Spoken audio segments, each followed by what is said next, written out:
The Hail Varsity Radio Saturday Morning Show, presented by the Nebraska Lottery. Strap yourselves in. Here are your hosts, Chris Schmidt. Y'all don't even know he was a virgin until he's 28, and now, roll tide. And Mark Cranack. Time has come for someone to put his foot down. And that foot is me. Hail Varsity Saturday morning edition. Nice to have you along. My name is Mark Cranack alongside Elijah Herbal. Hard H, as we have learned over the past month or so. And as Elijah has known most of his life since he could talk. But the rest of us are just now catching up. Chris is in Des Moines and he is watching Junior play baseball. So he is unable to be on the show this morning. So the inmates running the asylum.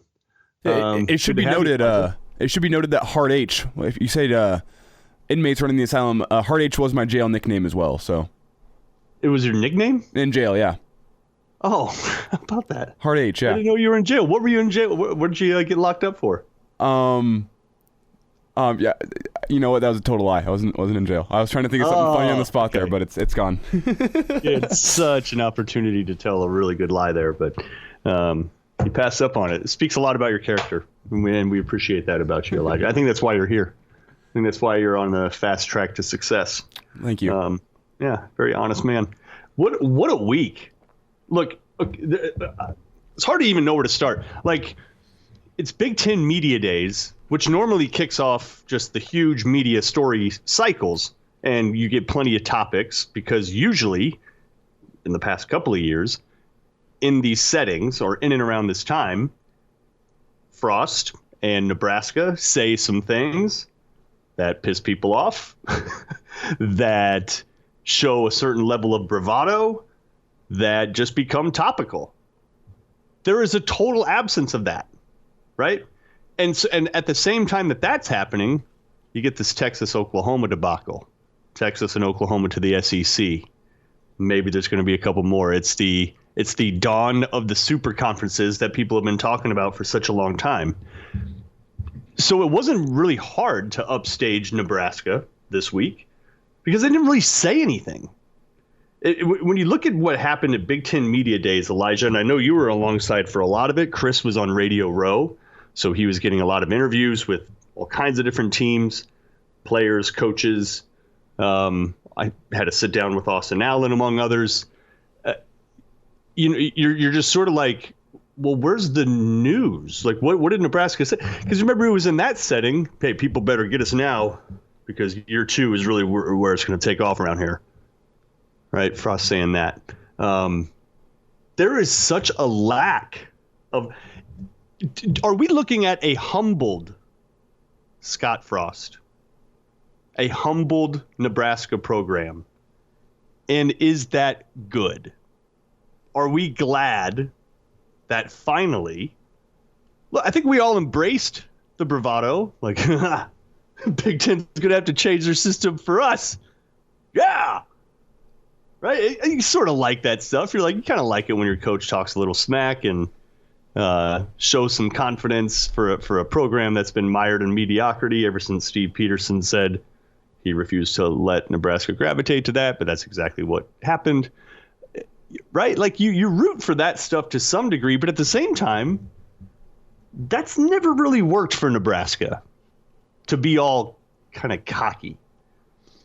And it just feels like they are humbled and they are and I think the biggest thing that I heard from all of them, from the players and Coach Frost, was, yeah, we're picked fifth. That's where we belong.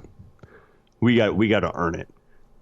Are you, Elijah, okay with what we're hearing from the team now, a seemingly humbled team that understands, just like the rest of us do, just shut up and prove it on the field?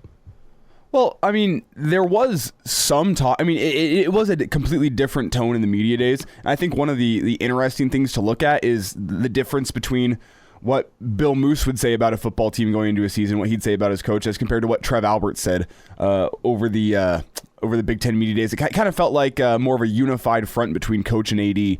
As you know, Trev Alberts was saying, well, I'm not going to set a win total high or low for you, but I am going to make sure that these coaches only have to worry about coaching and recruiting and streamlining the process for them, making sure they have as little as possible to worry about. And Coach Frost kind of saying the same thing, saying, I've been focused on too many things that weren't football related, and now I'm focusing my full attention on the football team. I think this is the most talented team I've had since I've been here, but we got to prove it on the field. Is essentially what Scott Frost said across all his appearances at Big Ten Media Days. So I think it's a quiet confidence, maybe not a bravado, not going out and talking your trash, if you will. It just kind of it was nothing off the wall crazy, the quote wise, that we heard from Big Ten Media Days. It's just kind of what we've been talking about in the media cycle since the season ended last year, which is that this team does have the talent on it to,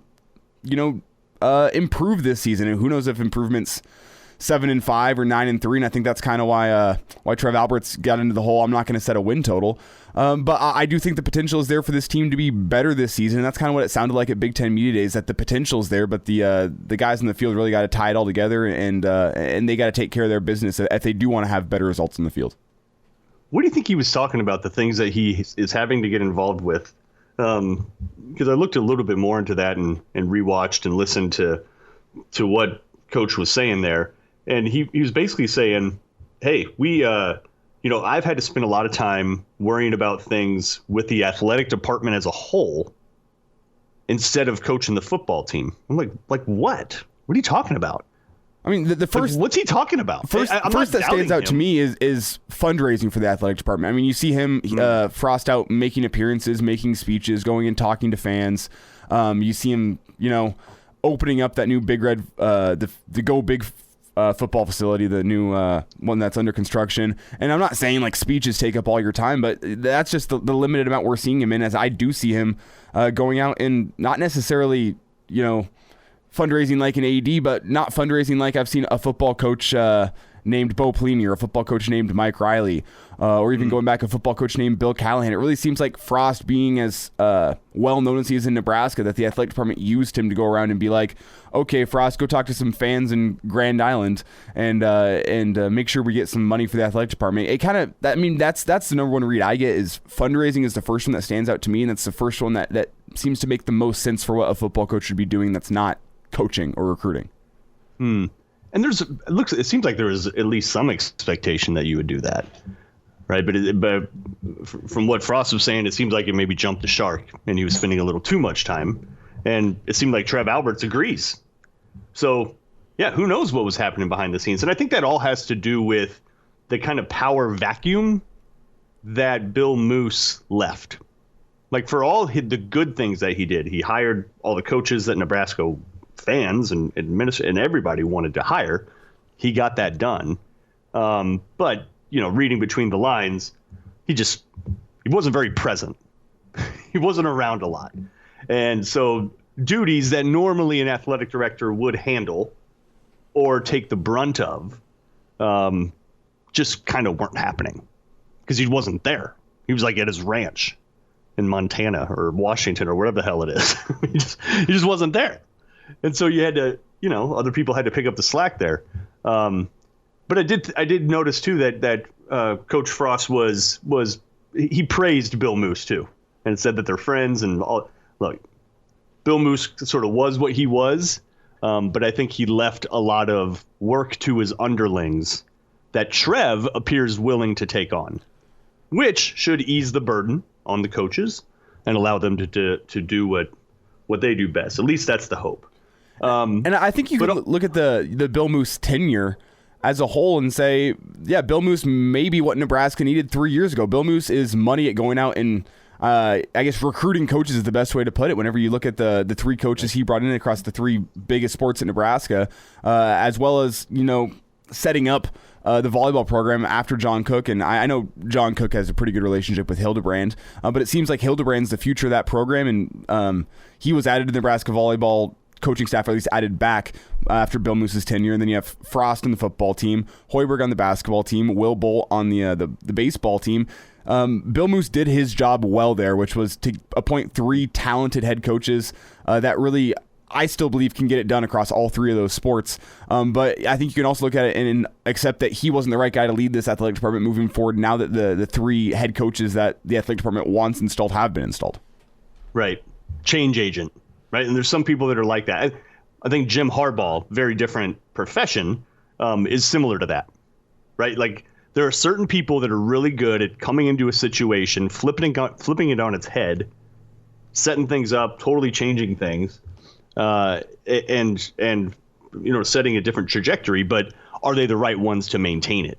I mean, right, and maybe not. And you mentioned Harbaugh. I think I can even go back to Bo Pelini and how quickly he turned the roster from Callahan to whenever he stepped in. I mean, Callahan left him pretty good talent, and he took him from a 5-7 football team and pretty quickly turned him into a 9-3 football team. He brought in a couple JUCO guys and a couple recruits, but at the end of the day, he did that mostly with Bill Callahan's roster. He was a change agent for Nebraska football back in 2007, Bill Moose kind of had the same role, but for the athletic department as a whole. Mm-hmm. Yep. Tweet in from Sam.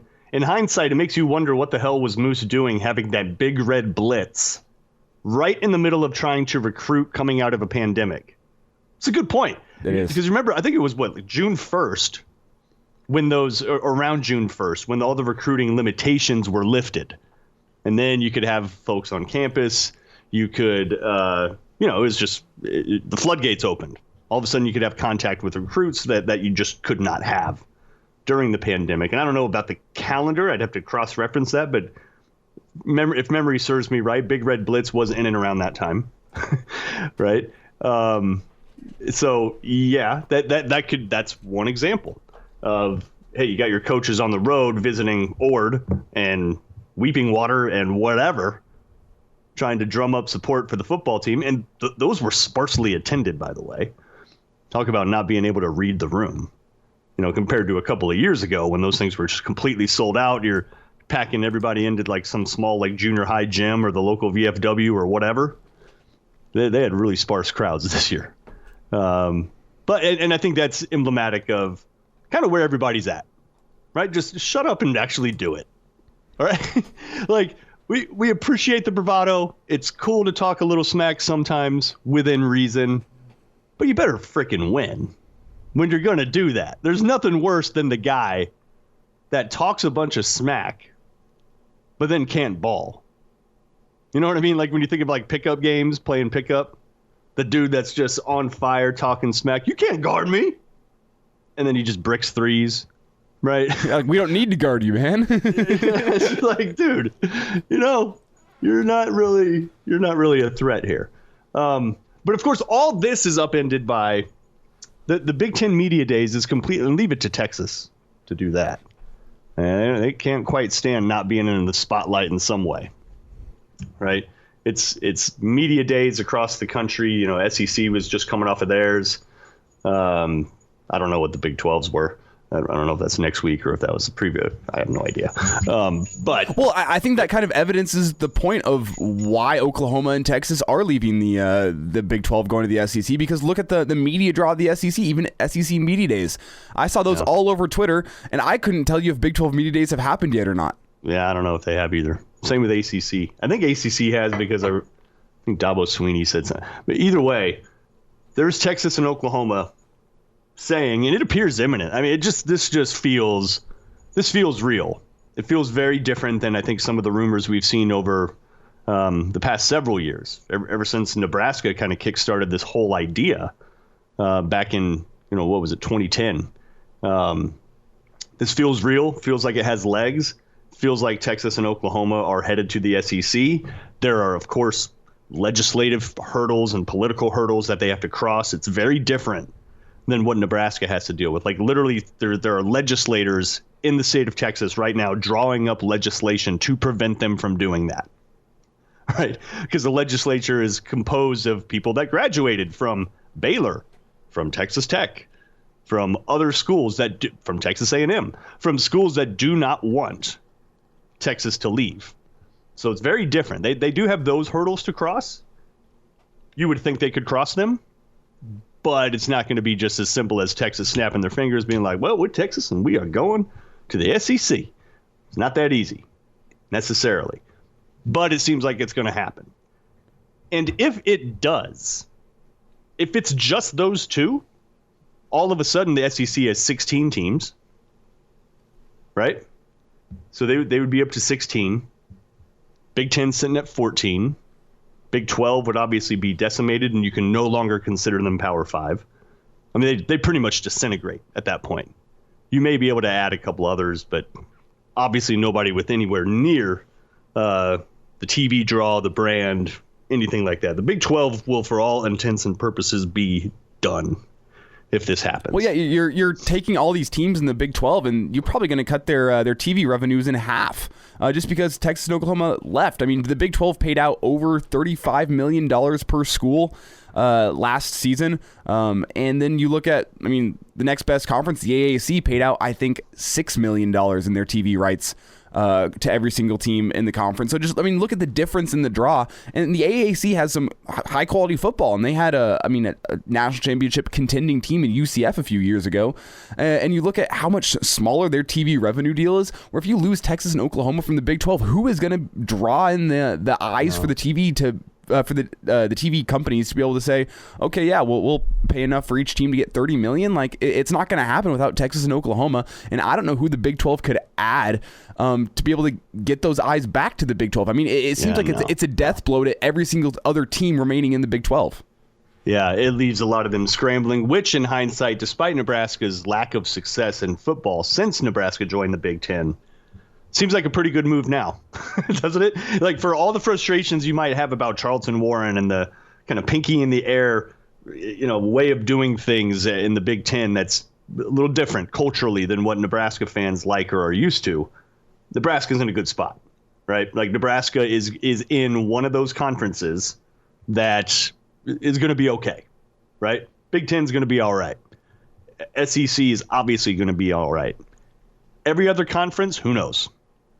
Who knows? Because the dominoes that this will now kick off has major impacts on the ACC, major impacts on the Pac-12, could have impact on the Big Ten, but I just don't see any Big Ten chancellor or president suddenly moving to the SEC. It's too much of a lateral move for them.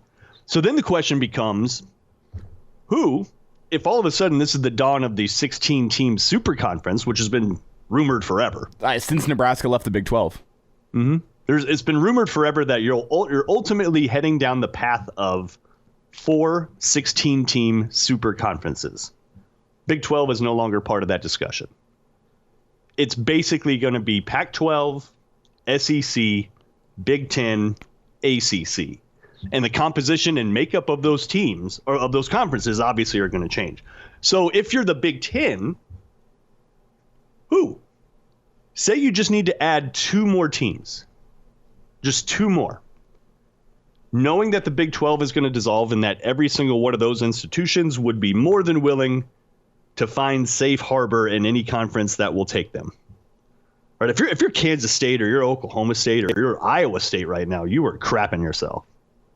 You do not have a logical home any longer if this goes through. You don't. You're going to be relegated to kind of the outposts. You're going to be relegated to what we now consider the group of 5, which is going to be the group of 6. It's not good for you. So if you're the Big Ten, who do you add? And I think that the ACC is ripe for the picking a little bit. That there's a chance you can grab some folks from there. There's a couple schools that come to mind. I think Boston College is one. I think Virginia is possibly one, just in terms of their kind of academic standing. But I do not see that sort of football behemoth that would logically join the Big Ten, which is something the SEC is getting with Texas and Oklahoma. Their recent results aside, they will obviously bolster the brand equity of football in the SEC if Texas and Oklahoma join. But I don't see the big, and a lot of people say Notre Dame. Notre Dame is locked in with the ACC. Yep. Through like 2030 or something like that. I mean, they're locked in for whatever reason, and that one's never made sense to me. Maybe that's just a recruiting thing on their part. I have no idea. But Notre Dame, for as obvious as they are geographically, and for how often they play Big Ten teams and all that stuff, I don't think you can count them in. Now, maybe something like this, maybe huge dominoes that are falling like this could change some things contractually, and Notre Dame could be that team.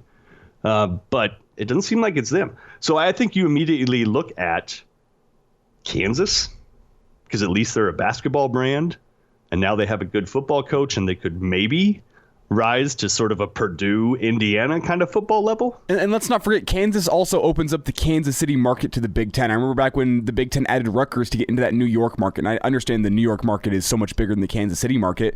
But you look at the opportunities that Kansas City allows with, okay, you can now use Arrowhead for Big Ten championship games. You can go in and use the Sprint Center for, is it still called the Sprint Center? I don't even know anymore. But you could use that for, say, the Big Ten championship. I know Chicago has been hosting the Big Ten championship for basketball for a couple years now, but it really does open up another market. So that's why Kansas makes sense. But the football team doesn't make the most sense. But of all the teams in the Big 12, I think Kansas makes the most sense just because of the brand of Big Ten basketball as well as the brand of the Kansas basketball program. But if you add Kansas as one, I think you need to add another premier football program as your other team that you're going to add if you're also going to get to 16, right? But who is that?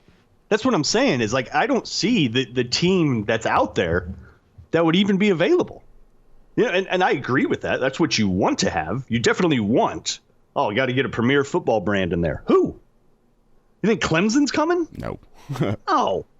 They're not coming. Miami? Florida State? Who? I mean, let's be honest. The ACC, I think, has the best shot to add Notre Dame and West Virginia, which sounds like two better teams to me than Nebraska would having Kansas and anybody else from the Big 12. So does the Big Ten look towards the Pac-12 and see if there's any teams they can scoop up from the Pac-12? I mean, I know that's not geographically making sense, but it kind of feels like the conferences that are together because of geographics is kind of a concept from 10 years ago now. It really doesn't feel like it matters where your school is located in relation to their teams in the conference. So does the Big Ten look towards the Pac-12 and see if they can scoop up a team from there? Pitt comes to mind. There's a chance Pittsburgh or Cincinnati. Now, does it wow? Is Cincinnati maybe? Does it wow you? Of course not. Pitt's not, some football juggernaut. We know that. Cincinnati, yeah, they've been good recently, but smaller school, smaller budget, whatever. So there isn't that team. So if that's the case, if you are looking at it and if you're just like, no matter who we pick or who's available, they're not necessarily going to bolster our football. Well, then you might just be like, well, then let's start looking at basketball and who can help us there.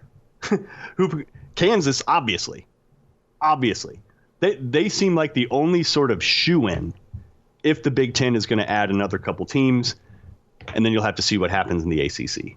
You'll have to see what happens in the Pac-12.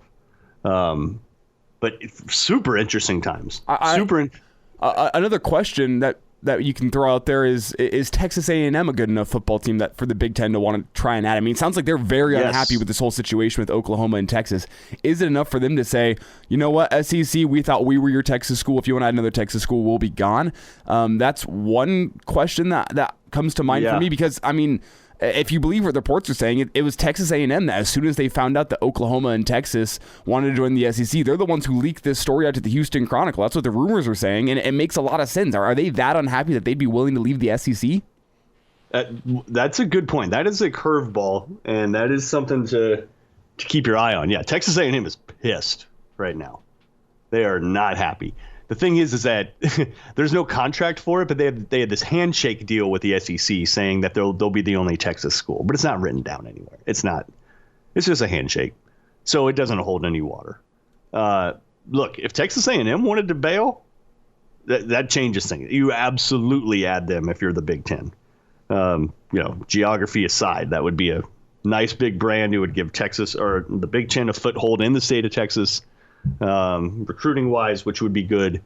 Yeah, that's a curveball. That's something that's out there.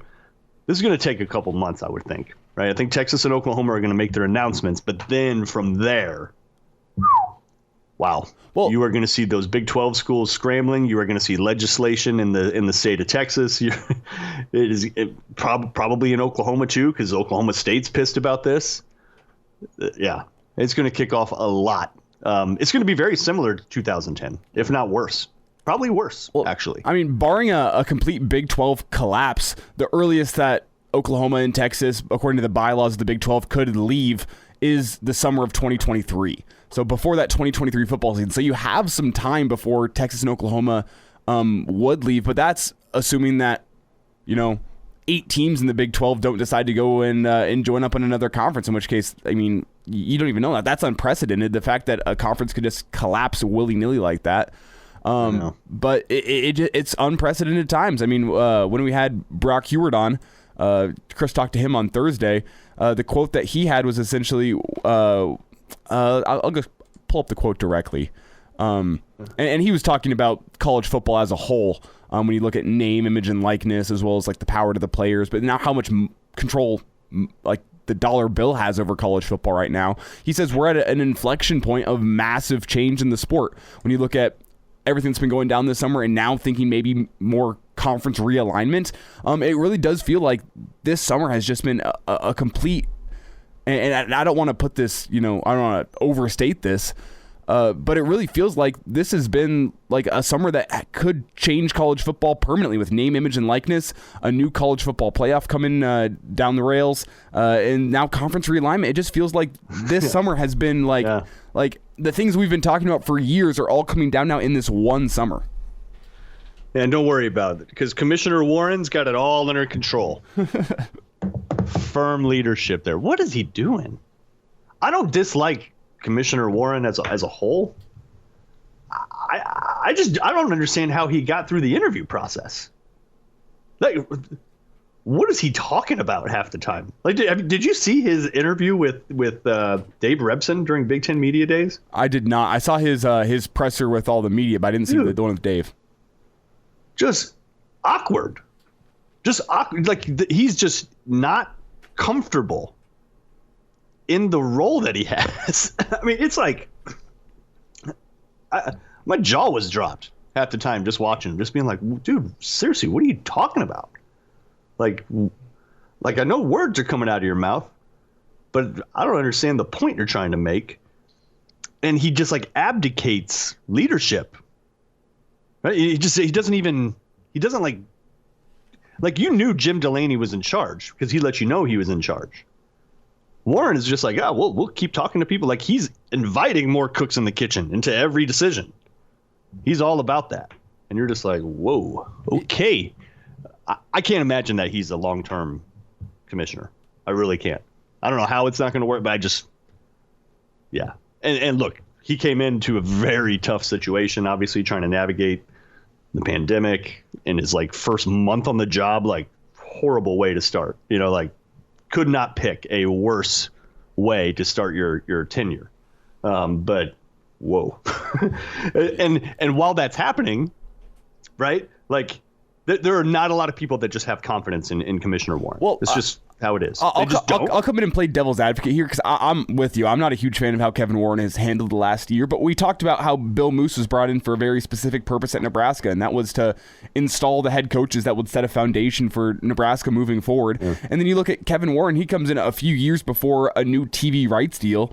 Was Kevin Warren just brought in to be the guy who would lead the Big Ten to these better financial waters? I mean, one of the reports out there predicts that come 2025, the Big Ten and the SEC are going to have by far and away the biggest TV rights deals. And if trends of a year ago continued, they had the Big Ten actually is getting a bigger rights deal than the SEC because Fox apparently, this is, all rumor, but apparently Fox wants to come in and buy all of the Big Ten TV rights deals. I mean, I know they have Big Noon Kickoff right now, and they have a lot of the Big 10 games, but apparently Fox wants all of the Big 10 games because Big Noon Kickoff has been such a success for them. So maybe Kevin Warren's a great guy to lead the Big 10 through a new TV rights deal and get all the schools the money that they need, but he's been put into a tough situation with COVID, and I don't think he's handled it well.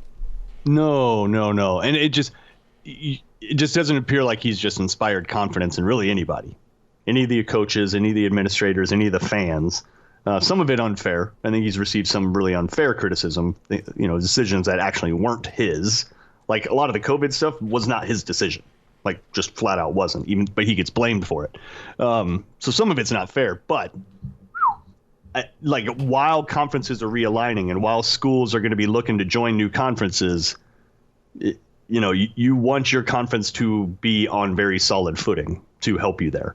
And the Big Ten is, but not a ton of confidence in the leadership there. So we'll see how that shapes. Who do we got for the rewind? I know we have like a million. I was going to ask your opinion here. I have it down to a couple options, and I just want to know who you want to hear most, because Scott Frost was a great interview, but we've gotten a lot of play out of that one through the week. So if you want to hear Scott again, we can do that. Austin Allen as well. I have him queued up, or we could go not Brock Heward. We go Joel Klatt. We had Brock Heward yesterday, but we can go back to Thursday. Those are 3 people we had on Thursday. So do you want Austin Allen, Joel Klatt, or Scott Frost? I'll leave it up to you.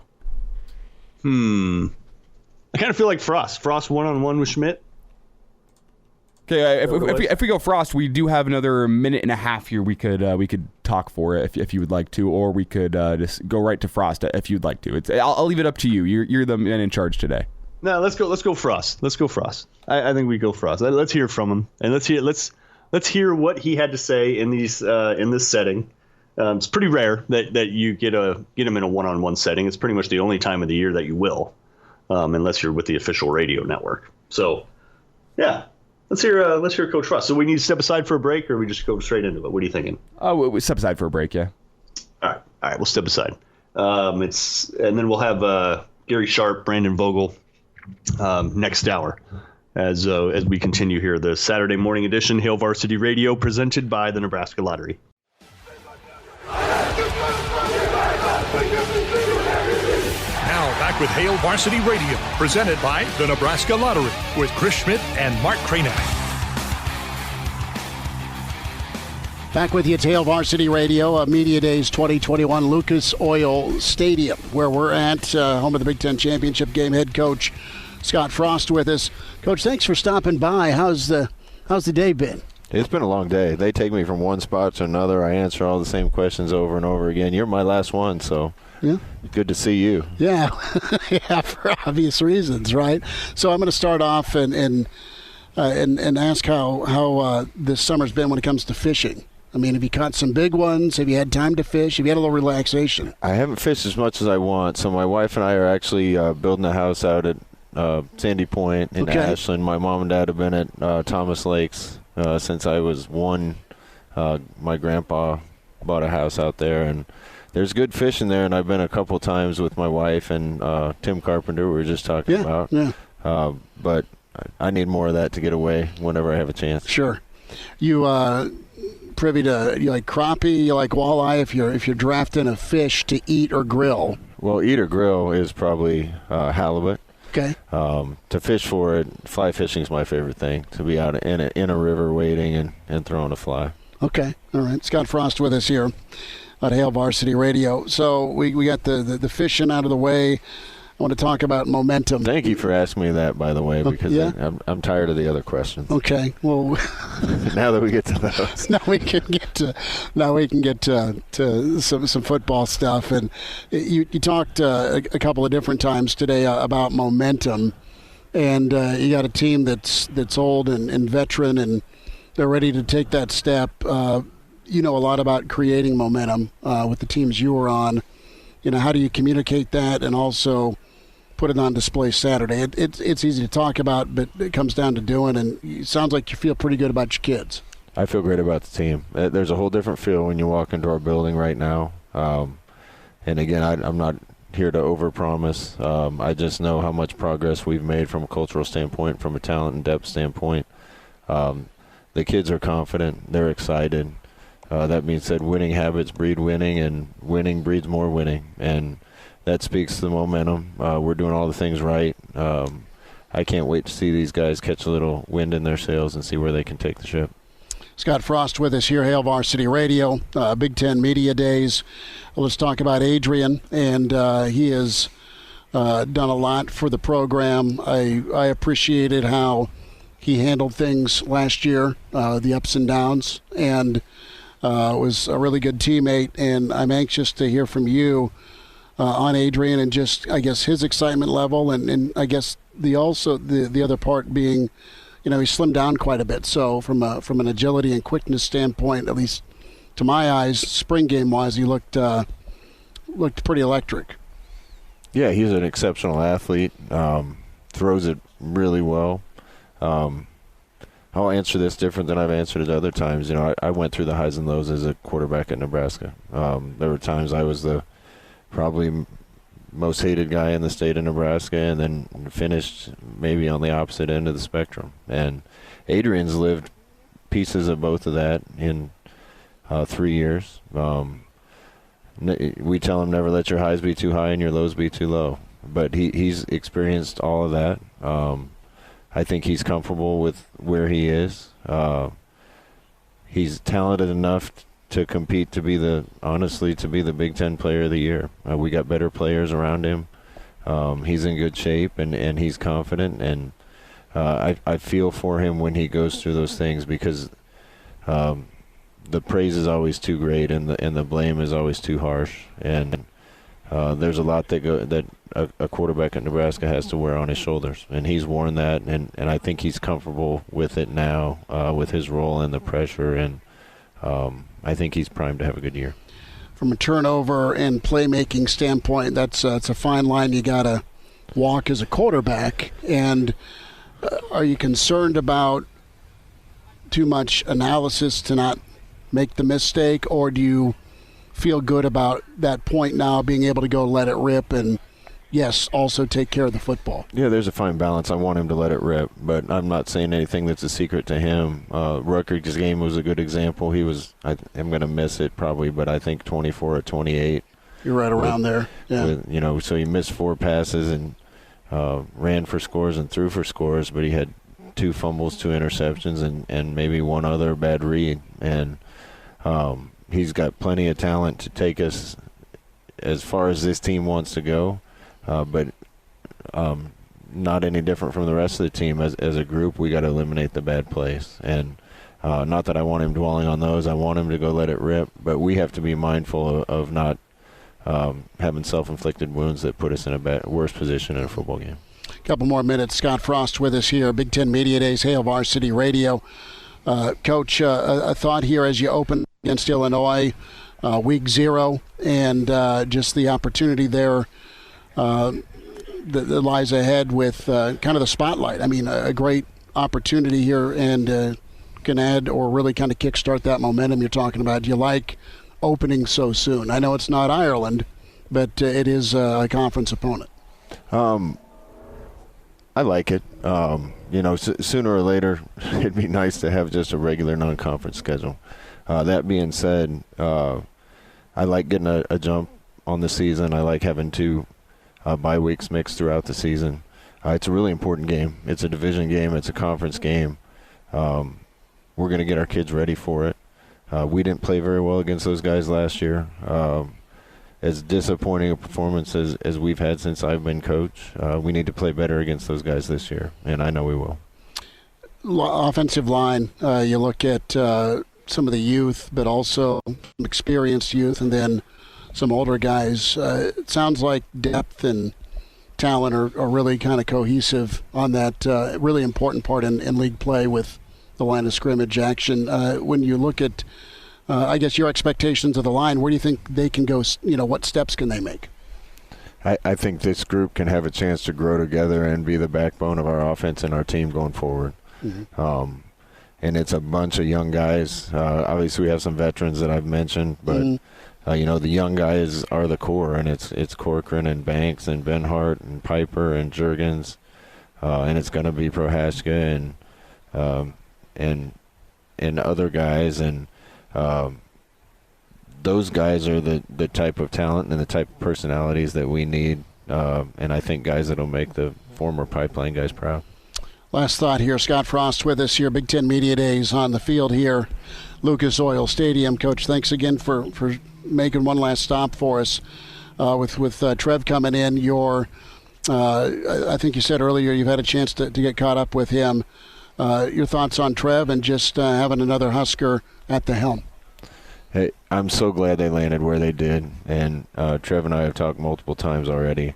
I think he has a good feel for the things that have been happening at the university, and he and I have a lot of common visions about what we can do to make it better and to get the football program over the hump. I know a lot of the other coaches around the university are excited to have him.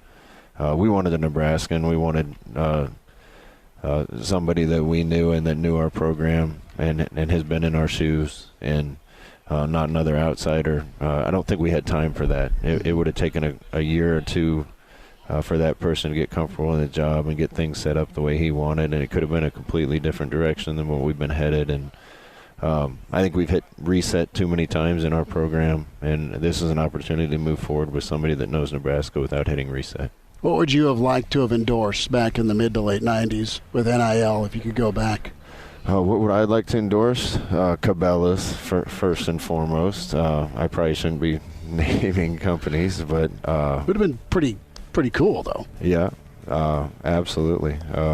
Fishing, hunting, golf, so any of those I'd be all over. A little Callaway. There you go. Whoever, you said it. Scott Frost, Coach, appreciate the time. Thanks Good very to see much. you again. Appreciate it. The Hail Varsity Radio Saturday Morning Show, presented by the Nebraska Lottery. Strap yourselves in. Here are your hosts, Chris Schmidt. Y'all don't even know he was a virgin until he's 28, and now, roll tide. And Mark Cranack. Time has come for someone to put his foot down. And that foot is me. Hail Varsity Radio, Saturday morning edition. Nice to have you alongside Mark Cranack, alongside Elijah Herbal.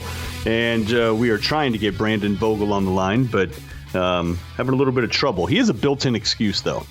He has a built-in excuse. The managing editor for Hail Varsity, who joins us every Saturday, he's got an infant, right? You got an infant at home, you kind of have a built-in excuse for just about anything. Because they really see, here's the thing with babies, Elijah. I know you do not have one yet that you're aware of. They are very selfish. They do not care about you. They do not care about your goals, what you have planned. Very selfish little human beings. All they care about is themselves. They're very whiny. They poop themselves. I mean, they're just, they're kind of little disasters. Very cute. Very cute, but they can't do anything for themselves, and it makes it tough. So I got a good little story here. After my senior year of high school, my aunt and uncle, they worked for the U.S. government overseas, and they, as a graduation gift, they flew me out. They said, we want you to see the world a little bit. We'll fly you out to where we are, and you can come stay with us for a few weeks. So I got to spend a few weeks in the country of Mozambique in Africa, which was beautiful. Really incredible trip, like one of those once-in-a-lifetime trips, like incredible. But they have lions and stuff there. Oh yeah, so we went on a little safari, and I actually saw 2 lions getting down and dirty in some grass, actually, which was a very unique experience to see. That was one of the once in a lifetime things that you can't see that at the Omaha Zoo.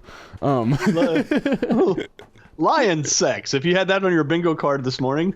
Okay. Yeah. Continue. But anyway, my aunt and uncle, they had 3 young children at the time who now they're a little bit older. That was 5 years ago. So I think at the time their youngest was 1, their middle child was like 4, and then their oldest was like 6. So what I learned that trip was that just spending time with those 3 kids was probably the best form of learning birth control that you could ever have out there. Because I mean, after spending a couple weeks with young children, I went, I am not even close to ready to be in a place in my life where I want to have kids. It was, I don't want to say it was terrible, because like it had its moments, but also I was just like, yeah, no, this is, I'm not going to go through this like at any point in the near future in my life. No, and then especially when they turn into toddlers. That's basically where they turn into little drunk people. That's basically what they are. They're just little drunk people. Their balance is terrible. They're making poor decisions all the time. They're still capable. They can pick things up. They can clutch them. They can run around. They can still move, but they don't know what they're doing yet. And the only thing they want to eat is chicken nuggets. Well, that, yes. or little puffs. Yeah. And when you try to, you cannot sit down, like simple things. You cannot sit down on a couch or a chair for any length of time because your toddler, they're not doing it intentionally, but they basically spend the whole day trying to injure or maim themselves, and you have to prevent that from happening. And what that means is you're sitting down on a chair or a couch. There's your toddler, like, hey, let's go ahead and grab this whatever and let's stick it in my mouth. And you're like, no, you should not do that. You should not do that. Hey, let's go stick our fingers in the vent. Let's go stick our fingers in the doorway. Let's not. Let's not do that. So you have to keep getting up constantly to prevent your toddler from injuring themselves. So that's probably what Brandon's dealing with right now. There is just something of the aspect. I feel like toddlers are just naturally attracted to the things that are most dangerous and deadly to them. Like, maybe it's just because, like, I mean, a knife just looks so cool, but like, I feel like toddlers just want to go pick up the things that is like the last item in the house that they should go pick up. Mm-hmm. Yeah. I mean, pretty much what they're doing. I mean, I don't remember it, but whenever I was a toddler, I spilled an entire mug of coffee over my head. Hot coffee, fresh out the coffee pot. My dad filled up his own mug for when he going off to work that day, and me being a toddler found the most dangerous item in the house and spilled it over my head. So that was smart. One of those moments that's probably just been erased from my own memory because of how traumatic it was. I don't remember it all, but it's I'm told this story a lot of the time that my parents heard me crying in the kitchen. They come in and just find me covered in coffee. This explains a lot. Actually, I understand you on a much deeper level now. See, I wasn't the child that was dropped on my head, though. That was my brother. Okay, gotcha. You were just pouring hot liquids on your head. Okay, that's good. Steaming hot liquids at about 204 degrees. And we're waiting for. We're trying to get Brandon Vogel, but he's dealing with an infant. So yeah, I have a text up to Brandon. As soon as I hear back from him, I will keep you updated. Yeah, he can be on no hours of sleep too. That could be part of it also. Where like he had every intention of joining, but maybe he was on duty, and then didn't fall asleep till like 5:30 or 6, and then he could be off in REM or deep sleep land. On the bright side of any morning for Brandon to not join us, I love talking to Brandon, but we do have a ton we can still get into before we talk to Gary Sharp here in about 15 minutes. Yeah, of course. And I think we got to go to the conference realignment stuff that is kicking off in earnest. All right, it's the beginning of the end of college football as we know it. It is the dawn of the 4-team super conferences. There will be plenty of jockeying. There will be schools going left and right. Going to be a lot of movement, and it's all being kicked off by Texas and Oklahoma, making their intentions pretty clear to want to join the SEC. Is it that simple? Will there be roadblocks along the way? Yes. But if that's their intent, it's probably going to happen.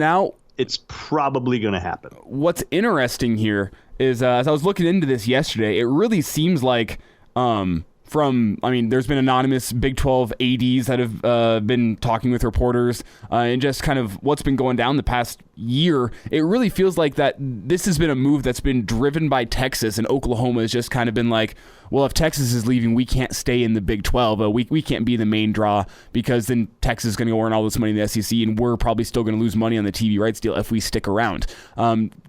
Texas funded kind of a little study. It was Texas, their AD, along with the West Virginia AD, where I think it was about 8 months ago, right at the beginning of the year, they went through and they essentially went and reached out to the TV networks and were trying to get a gauge of how much money that they'd be making in the next TV deal. This is according to The Athletic. I read an article yesterday from Bruce Feldman that discussed this, where it was Texas and West Virginia leading this charge going, okay, how much money are we set to make in this next TV rights deal? And they essentially learned from the ESPN and Fox that ESPN and Fox haven't even thought that far down the road about if we want to even, re-sign the Big 12 in a TV rights deal. And this was a big scare to Texas, them going, oh, well, if we can't even accurately predict how much we're going to be getting in our TV rights deal, why don't we go somewhere more stable like the SEC, who that no matter what happens, they're probably going to get a more expensive TV contract next time around because they are such a huge brand.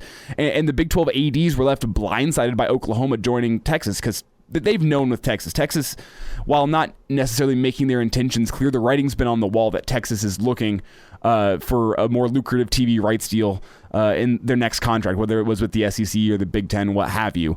Oklahoma, on the other hand, they have not mentioned anything about this. They haven't been with Texas in this study. They've been showing up to every single Big 12 meeting and keeping their mouth shut about it. And then just one day, everyone in the Big 12 was slapped in the face when they heard it's Texas and Oklahoma going to the SEC. So my question is how locked into the SEC is Oklahoma? Are they thinking, yes, the SEC is the best thing for us? Or are they just thinking, if Texas is going to the SEC, we can't be left in the dust here. We need to go follow with them. And I bring this up because when you look at the football landscape, it really doesn't make that much sense for Oklahoma to jump ship from the Big 12 and go to the SEC just in terms of the competitive aspect. I mean, you're going to a conference that is going to be 10 times more competitive than the Big 12. I mean, Oklahoma's won the past, 7 consecutive Big 12 titles? You're going to a conference in the SEC where you're not going to have that easy path to the college football playoff every single year. So does Oklahoma go, well, yeah, we need to get out, but we'll keep our options open? Does the Big 10, make a call to Oklahoma and say, hey, we can offer you just as much money as the SEC is going to be offering you. And guess what? The only school you really got to get past year in, year out is Oklahoma, as compared to in the SEC where you got to get past Alabama, Georgia, Florida, LSU. There's so much harder competition in the SEC. I wonder how open Oklahoma would be to move into the Big Ten. I mean, it's possible. It's certainly possible. And you're right. I mean, the SEC is already the dominant conference. You throw Texas and Oklahoma into that mix. It looks like you're just setting yourself up for a bunch of 8-4s, right? Just in terms of the competitive balance that exists in that conference.